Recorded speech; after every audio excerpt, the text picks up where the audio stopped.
Aaradhya stand up. तू काल कुठे गेली होती? शाळेत नाही आली. शेतात का गेली होती? कापूस वेचायला. का वेचला कापूस? आईला मदत करायला. किती किलो वेचला? 8 किलो. एका किलोला किती रुपये होते?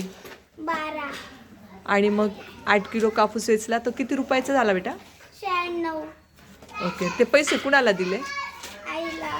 आणि मग तुझं का नाही ठेवले? घरात खर्चायला नव्हते म्हणून. ओके. बघा हिने आईला मदत केली, छान काम केलं. तिच्यासाठी टाळ्या वाजा. मग तू काम चांगलं केलं बाळा, पण एक दुःख मला झालं. कशाचं दुःख तू सांगशील? सांग बरं कसलं? मी काल शाळा बोलवली म्हणून. हां बरोबर.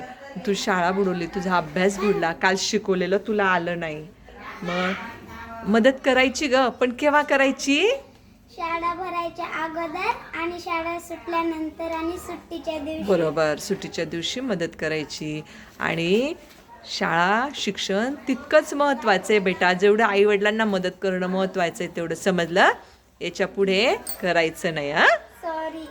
ठीक आहे बस.